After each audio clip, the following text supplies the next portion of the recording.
March 28th is going to mark the first big No Kings rally of the year. These are events that are put on in satellite cities throughout the country, combination of work from an organization called Indivisible and 5051. These organizations have essentially taken over protesting in America. Now, on the one hand, it's great that somebody stepped up, but on the other hand, we'll talk about that in a minute. Craig, are you going to go? I am not sure. I go to lots of protests and events. I reserve that energy for smaller events, local labor stuff, or immigrant rights activity, or rent control, stuff about the congressional race in the city I live in, that kind of stuff. I'm going to go. I'm going to bring my kids, especially if it's nice weather.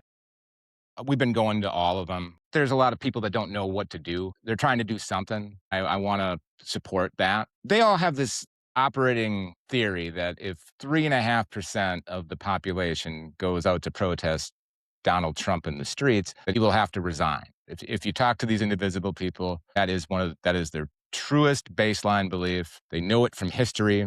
I don't like to argue with that. I think that if they got 3.5% of the population to protest, it would be quite a thing. I don't think it would lead to resignation of the president. I don't know why he would care, especially because the protests that they're doing aren't the kinds of protests that topple governments. The kind of protests that topple governments are ones that disrupt the way things work. And that's not what these rallies are, which isn't saying that they're bad. They're a sign of opposition, which is good. It gives people hope. It gives people something to do. It gets people organized. The ones who might want to get plugged into something more, they meet people, they start stuff. That's good. We know that more than 3% of the population doesn't like Donald Trump. In fact, it's 60%. That has not meant that he needs to resign. I think the operating theory behind that 3.5% thing is it's happened elsewhere in Yes. history. I don't know how true that is. Usually, those protests all happen in the city where the president is. I think if we got 3.5% of the United States' population into Washington, D.C., with a little bit of menace, the kind of protest that says, if you don't resign, then we got something else for you. We're about to get violent here. That might work. I think that you need less than 3.5% in that scenario. When protests are successful, it's often because they are saying, look at how many people we can get to do something. Imagine what else we could get them to do. There is an implicit threat. The state uses implicit threats all the time on people. So this is just how political scientists talk and think about these things. We can get 1 million people out into Washington, D.C. Imagine what else we can get 1 million people to do. That is what a protest is for. What are these protests? Well, there's more like parades and people hang signs and like walk around and stuff. And again, that's good, but it doesn't seem to me like the sort of thing that would topple a regime or a government. The other thing that I think a lot of this analysis is missing is most of the case studies that they use to say that you need this 3%.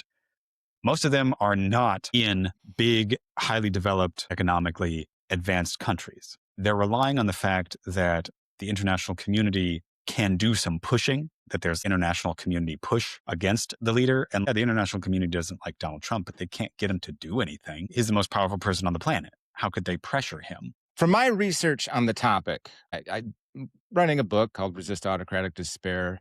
I'm the third draft of that. I was very curious about the mechanism by which Yeah. protests led to resignation. And the best thing I read was the predictor for it was there's 4 quadrants of the population when it Hmm. comes to autocracy. There's people that are publicly and privately for the autocrat. There's people that are publicly and privately against the autocrat. And then there's people that are publicly against the autocrat, privately for the autocrat. Hmm. And then there are Hmm. people that are publicly for the autocrat, privately against the autocrat. And that's Yes. the quadrant. You're always going to get the people that are publicly and privately against the autocrat, the authoritarian regime. Those are the people that they go after, but they wear it on their sleeve.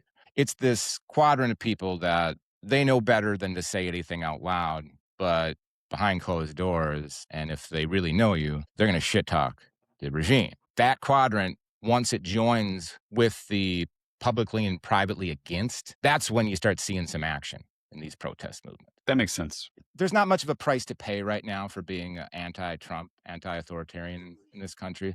It's not easy. There's a little, there's still enough people that are publicly and privately against it and feel comfortable being publicly, privately against it that there's not a lot of people that are in that second quadrant of publicly Hmm. for, privately against.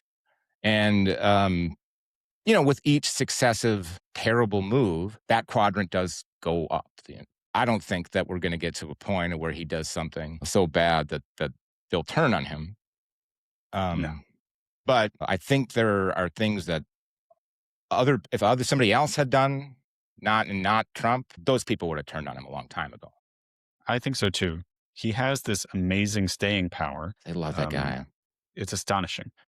I deal with MAGA enthusiasts on a daily basis Hmm. where I live, Green Bay, Wisconsin. They know where I stand. I always know where they stand. They can't help it but tell me in deeds, in words. When I do talk with them, I always make sure to tell them how great it is that they believe that the president is also a superhero.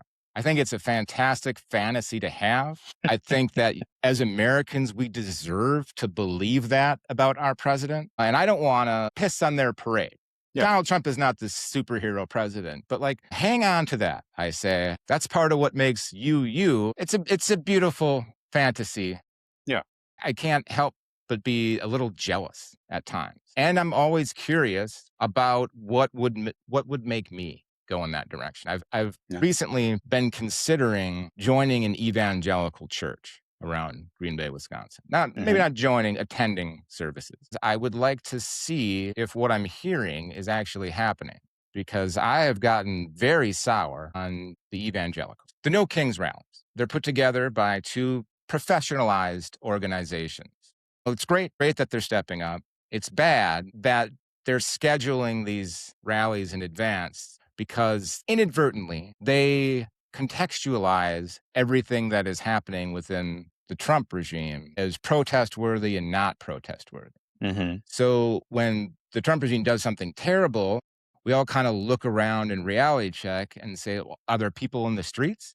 They're going to wait until 2 weeks from now when they're having a real big national rally. We're gonna hold our powder until then. The action that happened on that day, less bad, extreme danger to them. Yes, very much so. And within these other autocratic regimes, Hungary, Russia, there have been elements of people, groups that have been sort of anti regime, privately regime, and they call that controlled opposition. Yeah. Do I have a good handle on controlled opposition there? That's a good way to talk about it. Typically, these are people who were maybe outside of the regime's party or outside of the clique or whatever prior to its taking power, or who built a career for themselves in opposing the regime. Their job inside of the regime is to provide a sort of like escape valve, a safety valve, a steam vent for people who are upset, whose energies might otherwise be much more detrimental to the regime. The regime wants to make sure that that doesn't happen.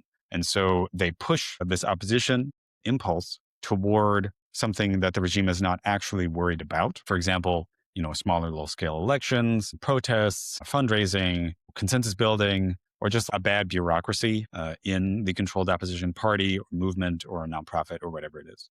This is not to suggest that the organizations funding or organizing these rallies in the Trump administration are this thing. The question is, what would an organized controlled opposition in the United States look like? Might it look something like this? And then there's the question of intentionality. Yes.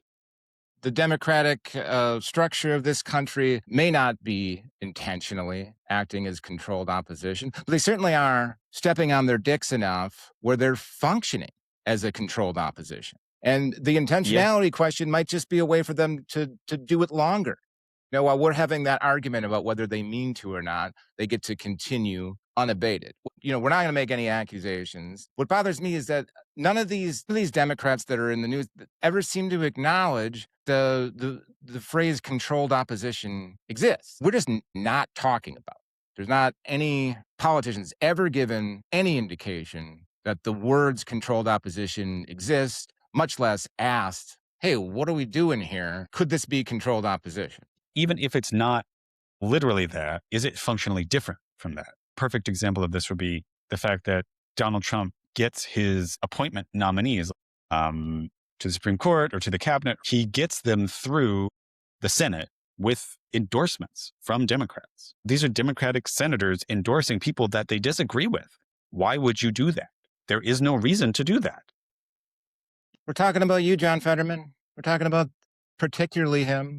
It was Kristen Sinema, Manchin, these guys that are just nuking the opposition party on a regular basis. Just happens to go that way. Whoops, that's just how the cookie crumbled. They had a belief they couldn't go against. They had the integrity of their vision. As an autocracy tries to entrench itself where it has been come to power by democratic methods, when an autocratic regime is successful in entrenchment, there's always been a robust, controlled opposition party. Yeah. Yes. We're not saying that that's happening here. We couldn't possibly know if it were. We don't have those kinds of contacts, connections, nothing like that. The question instead is what would be different if it were a controlled opposition? When can we start talking about it? What is the telltale sign that we can start talking about? Is there a line in the sand? That's a good question. Unfortunately, no. In other political contexts, people would already be talking about that vis-a-vis the Democratic Party. The Democratic Party is going along with Trump's illegal war in Iran. They don't seem to be trying very hard as an institution to stop that. They're going along with the deportation regime. They're going along with all sorts of other stuff. If they roll over and play dead about stealing the midterms, then yeah, that would be an indication. The cat would be totally out of the bag at that point, right? One of the problems here is that if it's so obvious that it doesn't require evidence anymore, then it's too late. And the damage will have been done. It's not like everybody has to be on board with being controlled opposition too. Just one or two key players, people that were faithful, tried and true yesterday can be compromised this morning and just move the anger in a slightly different direction. We don't like this war in Iran. No kings. No kings. You're not allowed to have kings. What does that mean? Well, you can't have somebody there that's ruling by dictum. Okay, because he would go into Iran. You're still protesting about Iran. Trump has not declared himself the king. He doesn't have any right to declare himself the king. He does have a right to declare himself the supreme leader. To be the man, you got to beat the man. Trump might do that. That does seem actually possible. I would be disappointed if he didn't make an attempt.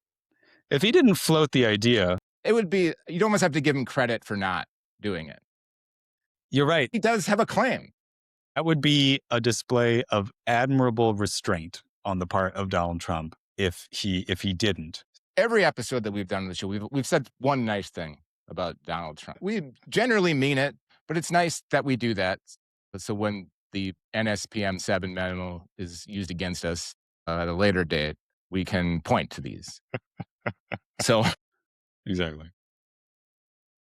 We were talking about controlled opposition before. We don't really have a point of where we'll know, but there's some things that you should be considering as a educated person, as a despairable, as somebody who spends a lot of time thinking about this stuff. It would be extremely demoralizing to think that the Democratic Party of the United States isn't working on your behalf. But we should at least consider the possibility. They've done this in Hungary, made it an art form in Russia. It's just something to bear in mind. Go to the No Kings rally. We're not saying don't go. I'm going. You should go to support the people that are helping. At some point, we're all going to have to stand up, and these people that are marching, they're standing up. It's easier to activate those people than the people that are lying down. Make your voice heard. Have a cool sign. Enjoy yourself, but also consider how we got to here.